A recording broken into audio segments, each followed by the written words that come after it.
Good day to each and everyone. Today, we're going to discuss the chapter 2 of the Philippine history from the various perspective, which is the historical methodology and resources. Historical methods comprises certain techniques and rules that historians follow in order to properly utilize sources and historical evidences in writing history. So, as a historian, you need to utilize your research. At yung mga makukuha mong evidences doon is gagamitin mo ng ayos at totoo. Dahil makatutulong para malaman natin kung ano ba talagang nangyayari noong mga panahong hindi pa tayo ganap na tao sa mundo.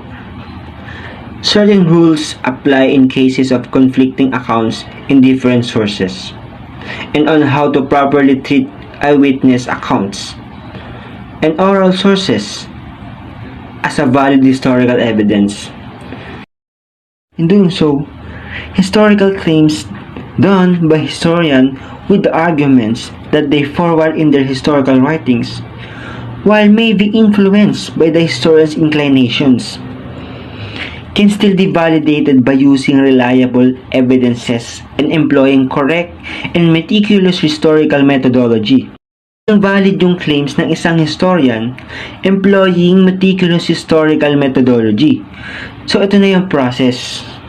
Kumbaga, ito na yung analysis. We have to analyze although may provided na evidences such as artifacts. But, we still need to analyze. Pag sinabing meticulous, is we need to check ang panglabas at panloob na kaanyuan ng isang bagay. Kasi, being meticulous, malalaman natin kung ano ba talaga yung totoo. Kasi pag hindi tayo meticulous, lalo na sa buhay natin, maaari tayong maloko eh. For example, pumunta ka sa mall, may nakita ka na 50% off gold jewelry. Ikaw naman na hindi meticulous na tao, is bumili ka agad. Hindi ka man lang dumaan sa testing. Hindi ka man lang nag-search, nagtanong-tanong, edi, may posibilidad na maloko ka. O, naloko ka na. At yun ang problema eh. So, we need to be meticulous. The primary sources. Ano ba ang meron sa primary sources? Primary sources are those sources produced at the same time in the event, period, or subject being studied. So, ang salitang primary ay nangangahulugang una, pangunahin, o pinakapinagmulan. For example, if a historian wishes to study the Philippine Revolution, his primary sources can include the minutes of the event and newspaper clipping. Eyewitness account of people and their memoirs can also be used as primary source. Another example, as an eyewitness, ikaw mismo yung nakakita ng pangyayaring iyon o ng historical event na yon. Pag ikaw ang nagkwento o nagsulat, primary sources yon. Another example, may meeting na ginaganap sa classroom or virtually sa Facebook, tapos nag-take down notes yung classmate mo o yung secretary of the class, that also be considered as primary source. Kasi sila mismo na-witness nila yung mga kaganapan sa pagpupulong na yon. Ano nga ba ang example ng primary sources? First, archival documents, artifacts, memorabilia, letters, journal, census, and government records are the common example of primary sources. Bakit nga ba kinonsider o tinawag sila as primary sources? Tinawag sila as a primary sources dahil doon nakapaloob, nakasulat, nakalathala ang mga bagay na nangyari sa mga panahong iyon. On the other hand, secondary sources are those sources which were produced by an author who used primary sources to produce the material. In other words, secondary sources are historical sources which study the certain historical subject. So pag sinabing ikaw ay secondary sources, nag-rely ka lang sa primary sources. For example, is meron kang chismosang classmate. May nakita siyang pangyayari na fake news sa daan. Tapos kwento niya sa'yo. So, yung classmate mo na chismosa na nakakita mismo, ayun yung primary sources. Ikaw naman na nakinig at pinagsabi pa yung fake news is secondary sources. At napagpasahan pa yung chismis na yon. At pag nakita kayo na naglalakad ng sabay-sabay sa daan, malamang pinambarangay na kayo ng pinagchismisan niyo. Example is may napulot ka na government records na naganap sa Luneta noong December 30, 1896. Tapos, isinulat mo ito. Yung interpretation mo is secondary sources kasi nag-rely ka lang sa record na iyon. So, everything that we read, that is example of secondary sources. For example, on the subject of the Philippine Revolution of 1896, students can read Teodoro Agoncillo's Revolt of the Masses, the story of Bonifacio and the Katipunan, published originally in 1956. The Philippine Revolution happened in the last years of the 19th century, while Agoncillo published his work in 1956, which make the Revolt of the Masses a secondary sources.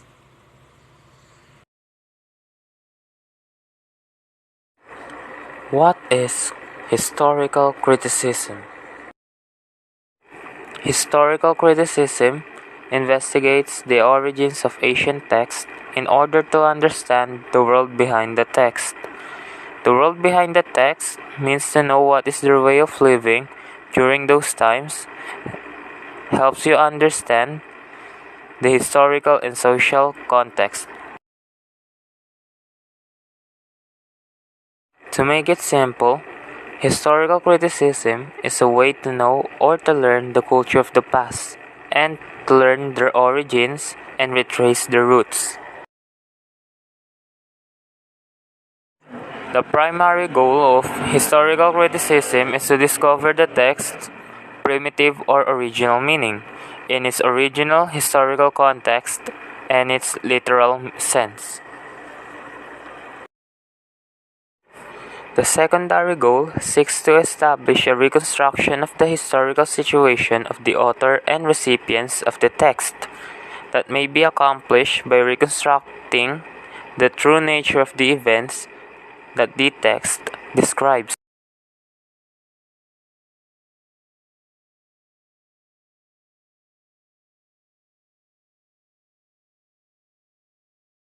An ancient text may also serve as a document, record, or source for reconstructing the ancient past.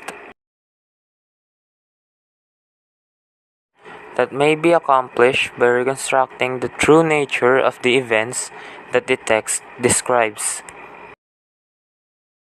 Another example of historical criticism, Sa Aking Mga Kabata by Jose Rizal.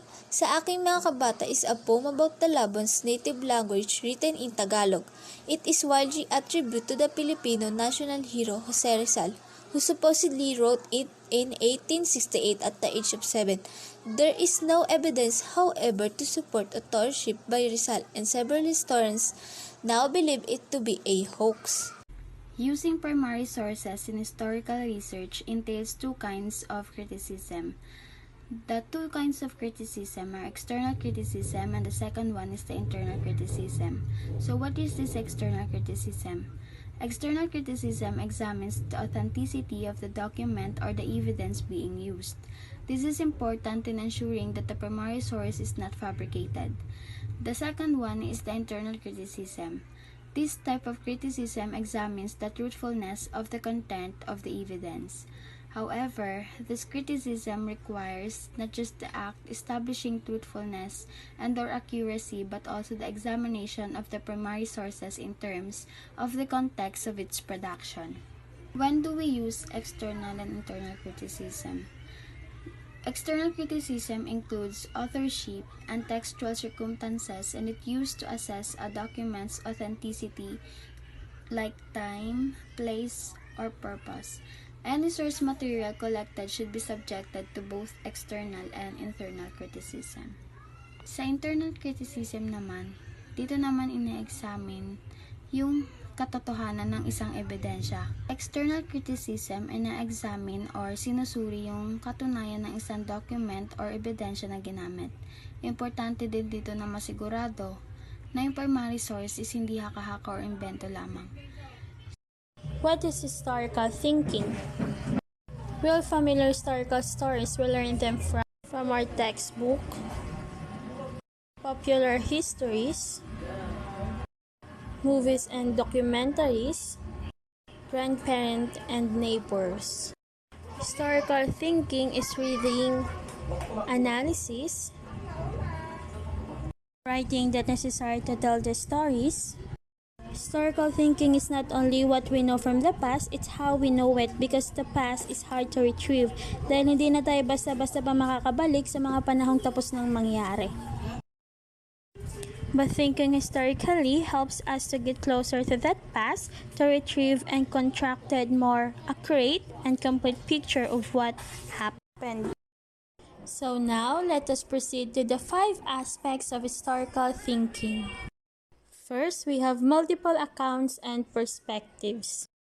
Many people think of history as a single account, but in fact, we must use multiple sources para maging accurate yung picture na posibleng nangyari or event from the past. For example, yung textbook, original documents, photos na pwede nating ma-analyze. So it means po, no single account that captures from the past. Next po, we have analysis of primary sources. Primary sources are original document and objects na na-create siya by the time na ikaw mismo yung naging witness or nandun ka mismo sa event na nangyari. Next po, we have sourcing. Sourcing is about identifying and asking questions about the origin of the source, about the author's purposes and perspective, and also when the source was created. Sourcing is about trustworthiness. Ibig sabihin lang nito, kung yung source ba na nakuha mo ay isa bang tangible and trustworthy ba. Next po, we have understanding historical context. Understanding historical context is the center of historical reasoning. Best example dito is yung sinabi ni Abraham Lincoln. Ito ay about sa color of skin, which is yung white and black. Parang dito mapapaisip ka kung sino ba yung pinupunto dito ni Abraham Lincoln or about ba ito sa politics. Accurate dito yung picture, time kung kailan nangyari, place, or event. Parang dito, kina-contextualize yung mga nangyari. Pag sinabi kasing context, includes many different factors. Pag sinabing historical context is about locating events and sources in time and space. And also asking question. And next, we have claim, evidence, connection. Di ba po pag tayo ay nagsulat ng history, we tell history, na kung saan ay matatawag nating history. This history po must be supported by evidence. Katulad na lang ng evidence ni Abraham Lincoln. Pag sinabi nating history is not a fiction. We can change the story and also need supportive evidence. After you hear the definition of historical thinking and the different aspects and concepts of historical thinking, I will give you some examples so that you will understand it clearly. So let's start for the aspects of historical thinking. There are 5 aspects of historical thinking. 1 is multiple accounts and perspective. 2, analysis of primary source. 3, sourcing. 4, understanding historical context. And the 5 is claim, evidence. So, for multiple accounts and perspectives says that we should seek for more different view of historical event that we want to know, or we should seek for more information in different resources, therefore we have more different ideas in the particular historical event. For example, the execution of Gomburza. All of us didn't know the real reasons of Spaniards that they ordered to execute the three priests or the Gomburza. Some resources say that Gomburza have been executed because they did not follow the rules of the Spaniards. But there are some resources that say any other reason. Thus, multiple accounts and perspectives practically say that we should not focus on just one resource. We must seek for more information on other resources. Next is the analysis of primary sources. Primary sources was the raw materials of history, which means original document and the materials that was created during that time. Some of us were not satisfied in some source, so we want to seek in a source that was created during that era. For example, your professor assigned you to seek for a book that was created during the Spanish era. So the question is, how are you going to analyze the book if this is created during the Spanish era? There are two things that we should consider in analyzing primary sources. One is the document itself, and two was the era from which it came, and you can base also on its time period. The next is sourcing. Sourcing is to identify where the source came from. For example, there are a book that you want to read, but you have a hesitant to read it because it might irrelevant sources.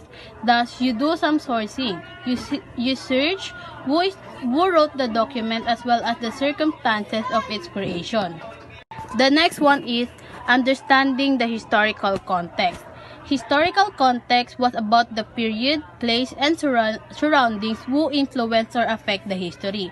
For example, was the ancient and religion. We cope up with the question on how does religion affected our ancient civilization that will help us to understand what happened during the past. And the last is claim evidence. Claim evidence was a support to his claim. This is how you support or back up your claims. Example of a evidence was the primary resources. It will help you to prove your claim. And now, let's proceed to the 6 historical thinking concepts. Historical thinking concepts are tools through which you look at situation in history and historical event, and also ability to interact with, analyze, and understand history and event of history in a deep and understanding way. And the first of historical concept is historical significance. Pag sinabing historical significance, this concept asks us to consider what events we choose to remember and why. Bakit? Kasi since alam naman natin na sobrang lawak ng history at hindi na natin basta-basta itong maaalala pa yung lahat ng mga nangyari. So, kaya dapat alam natin kung ano ba yung mga event na mga importante para malaman natin yung mga at makapag-decide kung ito ba ay may kabuluhan. So, next, continuity and change. Does change always mean progress? This historical concept asks us to consider continuity as well. The absence of upheaval and maintenance of continuity can also be historically significant. And in change is rapid, sometimes slow, and gradual. And identifying continuity and change, some parts are the same, some parts are different. Ibig sabihin lang, pwedeng yung mga nangyari noon ay magpatuloy at same na mangyayari din ngayon sa kasalukuyan. Pero pwede rin itong mabago o mag-iba. Next, cause and consequence. Ibig sabihin ng cause and consequences, when discussing a historical event, you should understand the causes of the event. For example, why did it happen? In considering this question, it's important to be able to explain why a certain event occurred in the way that it did. For example, yung sa First World War, kung, for example, kung kailan pa ito nagsimula. Ito ba ay nagsimula ng 1914 or 1912 or 1917? And that way, maa-access nyo yung the lasting consequences of an event. In Tagalog term, cause and consequence, ito yung sanhi at bunga. Pang-apat, historical perspectives. Historical perspectives, how can we ever understand the past? Historical perspectives is about understanding how social relationship, culture, technology, and other aspects of life. Example, yung belief, opinion, and ways that we don't even understand. Historical perspectives, understanding how different things in the past and how that impacted the thinking of the people who live in history. Next, the ethical dimensions of history. The ethical dimensions of history, this historical thinking concept is about looking at things in the past and examine how they happened in different contexts. Example, kung anong action yung ginamit ng mga tao in the past. At saka dito rin sa ethical dimension of history, sinasabi na dapat daw yung isang historian must understand the ethical framework.